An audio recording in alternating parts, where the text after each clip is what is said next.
அண்மை காலங்கள்ல இலங்கையில் நடைபெற ஒரு சில விஷயங்கள் உலகளாவிய ரீதியிலும் சரி, ஈழத்தமிழர்களிடையிலும் சரி ஒரு பெரிய பேசப்பட்ட பொருளா மாறிக்கொண்டு வருது. அண்மை காலத்துல இடம்பெற்ற ரீச்சா உணவு திருவிழா ஒரு பெரிய சர்ச்சையாகி இணையதளவாசிகள்ல ஒரு பெரிய பேசப்பட்ட பொருளா மாறிக்கொண்டு வந்துச்சு.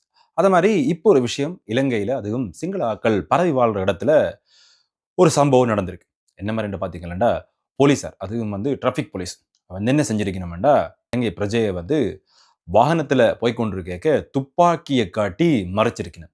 இந்த சம்பவத்தை பற்றி தான் நாங்கள் இந்த காணொளியில முழுமையா கதைக்க போறோம். நான் உங்க சிவா. நீங்க பார்த்துக் கொண்டிருக்கிறது தான் தமிழ் டாக்ஸ். இந்த சேனல்ல நீங்க தமிழ் மற்றும் பிரித்தானியா அதோட இலங்கை சார்ந்த பல விடயங்களை அறிஞ்சு கொள்ளலாம். காணொளி உங்களுக்கு பிடிச்சிருந்தா லைக் பண்ணுங்க.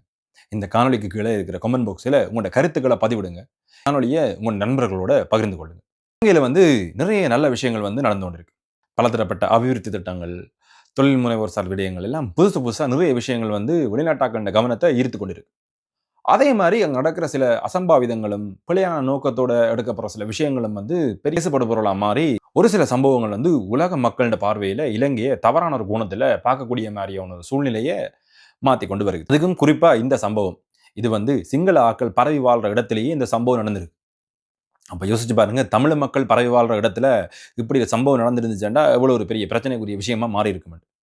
அப்ப குறிப்பிட்ட ஒரு ஒரு தந்தையும் மகளும் இடத்துல வீட்டை நோக்கி போய் கொண்டிருக்கிறார். தன்னுடைய மகள டியூஷனுக்கு படிக்கிறதுக்காக வேண்டி கொண்டே விட்டுட்டு திருப்பி அவ வீட்டை நோக்கி அழைச்சு கொண்டு போறார்.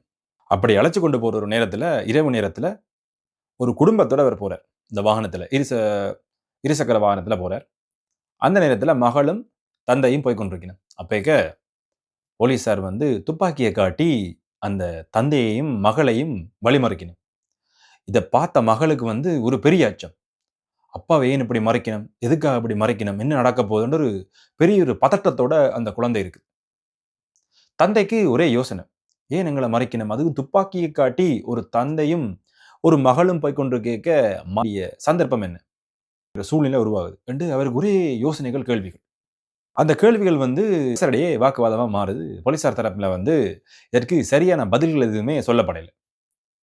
கோவமடைந்த இந்த நபர் முதலே நல்ல காலம் முதலே இவர் இந்த விஷயத்தை ரெக்கார்ட் பண்ண தொடங்கினார். ரெக்கார்ட் பண்ணதால இவர் மேற்கொண்டு தான் இத பற்றி நீதிமன்றத்துல ஒரு வழக்கா பதிவு செய்ய போறேன்னு சொல்லிட்டு அங்க இருந்து வெளியிட்டு போயிருக்கிறார். எதுக்காக வேண்டி இவர் மறைச்சிருக்கணும்னு பார்த்தீங்கன்னா, நார்மலா ஸ்ரீலங்கால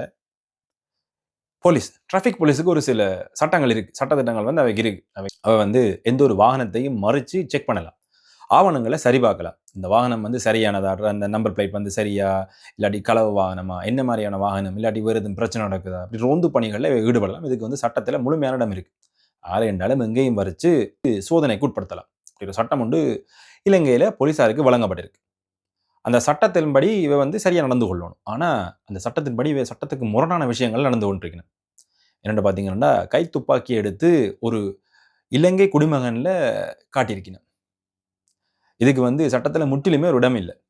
நார்மலா மறிக்கலாம். ஆனா எந்த ஒரு துப்பாக்கியையும் ஒரு பிரஜையை நோக்கி காட்டி வழிமறிக்க இயலாது. இப்ப இந்த விஷயம் சிங்களர்களுக்கு நடக்கிறதால காட்டுத்தீ மாரி பரவுது. ஆனா இது நிறைய தரம் தமிழ் மக்கள் பரவி வாழ்ற இடத்துல நடந்திருக்கு. ஆனா அது ஒரு பெரிய பேசப்படும் பொருளா மாறல. ஏனென்றா கதைக்கிறதுக்கு ஒருத்தரும் இல்ல. அத ட்ரெண்ட் பண்றதுக்கும் அந்த சமூக ஊடகங்கள், அதோட செய்தி ஊடகங்கள் முன் வரையில. ஆனா இந்த பிரச்சனையை செய்தி ஊடகங்கள் அதிக அளவில பரப்பிக் கொண்டு வருது. இது மாதிரியான விஷயங்களுக்கு எங்களுக்கு சட்டங்கள் சரியா தெரிஞ்சிருந்தா தான் நாங்கள் இந்த மாதிரி விஷயங்கள்லேருந்து தப்பிச்சு கொள்ளலாம். கூட நாங்கள் யோசிக்கிறது ஏதாச்சும் பிரச்சனை நாங்கள் டிராஃபிக் போலீஸோட ஏதாச்சும் சும்மா கதைச்சிட்டாலும் கேஸ் போடுவோம் நம்ம. ஆனா அப்படிலாம் போட இயலாது. அதுக்கு சட்டத்துல முற்றிலும் இடம் இல்ல. மறிக்கலாம். உங்கள சோதனைக்கு உட்படுத்தலாம். அதுக்கு நீங்கள் முழுமையா ஒத்துழைப்பு வழங்கணும். அது முதல் பிரச்சனை. நீங்க ஒத்துழைப்பு வழங்காத பட்சத்துல சிக்கல்கள் நிறைய உருவாகலாம். அப்படிப்பட்ட விஷயங்கள் சமூக ஊடகங்கள்லயும், செய்தி ஊடகங்கள்லயும் வரைக்க வெளிநாட்டுல வாழ்கிற தமிழர்களும் சரி, வெளிநாட்டுல இருந்து வார டூரிஸ்ட் அதாவது சுத்தி பார்க்கறதுக்கு இந்த வெளிநாட்டுல இருந்து வருவேமே இவையெல்லாம் சரி, இவை எல்லாருக்கும் ஈழம் அதாவது இலங்கை மீதான ஒரு கண்ணோட்டம் வித்தியாசமான ஒரு பாணியில போய் கொண்டிருக்கு. இலங்கையில நிறைய பிரச்சனைகள் இருக்கண்டும் இப்படி நைட் டைம்ல நாங்கள் ரைட் போயிட்டு போனா ரைடிங்கை ஏதோ ஒன்று பண்ணி கொண்டு போயிருக்க எந்த ஒரு துப்பாக்கி பிரயோகம் எங்களில் மேற்கொள்ளலாம் என்ற அச்சத்தில் நிறைய பேர் பிறந்து கொண்டிருக்கிறோம். இது முதலே வடகிழக்கு பகுதிகளில் இருந்த அச்சம் இப்பதான் கொஞ்சம் கொஞ்சமா மற்ற இடங்களுக்கும் பரவி வெளிநாட்டாக்கள் வரைக்கும் இது பரவி இருக்கு. நிறைய பிரச்சனைகள் நடந்து கொண்டிருக்கு. அதுக்கெல்லாம் தீர்வுகளை காணாமல் ஒரு குடும்பத்தோட ஒரு ஆள் போய் கொண்டிருக்க அவரை மறிச்சு துவக்க காட்டி என்னத்தை அவர் சாதிக்க போறார்?